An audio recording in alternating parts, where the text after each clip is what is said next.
Prezados alunos, nesta aula de História do Pensamento Administrativo, você irá observar alguns aspectos históricos em relação à evolução da mão de obra e sua representação como categoria social, aplicando-os às práticas de trabalho artesanal e industrial.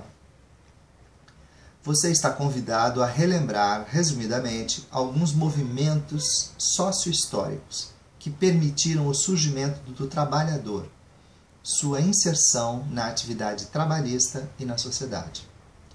Assim, você verá as principais características das práticas administrativas de manufatura e indústria.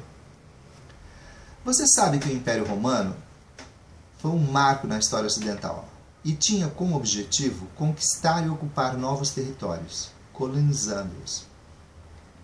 Entretanto, esta colonização era nitidamente marcada por uma relação servil ou de subordinação direta, já que os altos cargos públicos eram ocupados quase que exclusivamente por romanos. Além disso, era evidente o descontentamento dos povos colonizados, porque além de perderem a sua liberdade, pagavam altos impostos para sustentar a ascensão do império e os grandes gastos do imperador. A partir de mais ou menos o século V d.C., temos o início da chamada Idade Média. Em decorrência da queda do império e das invasões, os nobres romanos começaram a se afastar das cidades. Nessa nova jornada, os nobres levaram consigo camponeses das cidades colonizadas, com medo de serem saqueados ou escravizados. Os povos bárbaros dominaram a Europa medieval, e isso levou a uma consequência. Tornou-se praticamente impossível a união dos descendentes dos nobres romanos para organizar novas cidades ou para reunir as famílias de nobres e se reorganizarem. No entanto, eles eram donos de pequenas áreas de terras e passaram a estabelecer uma nova forma de sociedade, o feudalismo.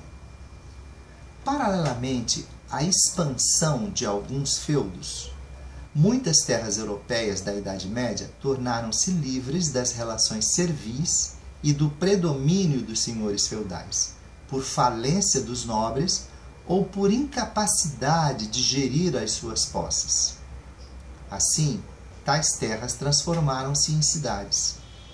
Essas cidades chamavam-se burgos e os habitantes burgueses. Os cidadãos dessa nova categoria social tinham liberdade para se organizar e os papéis sociais da comunidade tornaram-se mais diversos, ao contrário da simples relação servo-senhor, propiciando uma atividade econômica vigorosa e o surgimento de profissionais autônomos, como os mestres de carpintaria, por exemplo, para atender à demanda de uma cidade. Nos burgos, existiam profissionais, oriundos da classe de camponeses na sua maior parte, cujas habilidades propiciavam um comércio de produtos necessários à vida social, como roupas, ferramentas e outras. E isso lhes assegurava um certo status na comunidade.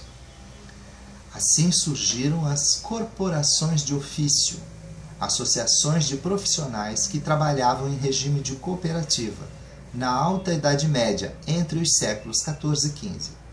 E isso fez surgir a divisão do trabalho sobre forma de especialização da produção de determinadas categorias de bens. E a administração? Já existia nessa época? Sim. Naquela época, ela tinha como base a adoção de controles contábeis financeiros, com vistas ao registro da movimentação de mercadorias entre regiões. Sua maior importância centrava-se na organização da demanda da produção artesanal realizada pelas corporações e nos ganhos e garantias obtidos pela comercialização dos produtos. O historiador Arthur Barney, na História Econômica da Europa, descreve a organização industrial medieval assim: antes da Revolução Industrial, a organização da indústria estava em harmonia com a pequena escala em que eram efetuadas as operações de manufatura. A unidade industrial era a oficina, onde o artífice-chefe labutava ao lado de seus oficiais assalariados e aprendizes, como fizeram na Idade Média. A organização medieval das ligas artesanais sobreviveu por toda a Europa. Inicialmente, o que era produzido era inteiramente consumido no local. À medida que o consumo aumentou, em virtude do aumento da população, do excedente da produção e das trocas interregionais motivadas pela necessidade de adquirir produtos que não eram manipulados localmente, o comércio se fortaleceu. O aumento do consumo exigiu o aumento da produção. A produção das cidades crescia porque nelas os camponeses poderiam ter um ofício e melhorar de vida, e o comércio entre cidades já era uma realidade. Isso originou uma demanda superior à da época, favorecendo a criação de máquinas para aumentar a produtividade. Um bom exemplo de maquinização da produção foi a criação de máquinas comandadas por um só artesão, capazes de tecer 80 fios ao mesmo tempo. Com a Revolução Industrial, iniciou-se um processo ininterrupto de produção coletiva em massa, de geração de lucro e de acúmulo de capital. As sociedades foram superando os tradicionais critérios da aristocracia, principalmente o do privilégio de nascimento e a descendência nobre. E os novos senhores passaram a ser os donos das fábricas e do capital. Com o surgimento das primeiras fábricas e da divisão do trabalho, nascia o capitalismo industrial. Na produção em massa, o produto é feito em série, em grandes quantidades, de forma padronizada. Os trabalhadores são divididos em postos de trabalho ao longo da linha de produção e ficam responsáveis por apenas uma ou duas tarefas. Ao contrário da produção artesanal, na qual o trabalho era especializado, o trabalhador da produção industrial é não qualificado ou semi-qualificado. Seu conhecimento do processo de produção é restrito, limitando-se a realizar tarefas rotineiras e repetitivas. Na fábrica, predominam a hierarquia, a disciplina, a vigilância e, principalmente, o controle das tarefas e o movimento dos trabalhadores dispostos em sequência nas linhas de produção. A divisão do trabalho em setores, funções e posições tornou-se o conceito-chave para a indústria capitalista, já que permitia justamente o controle da produção e dos trabalhadores. A administração nasceu com as primeiras comunidades primitivas, quando já existia uma rudimentar divisão do trabalho.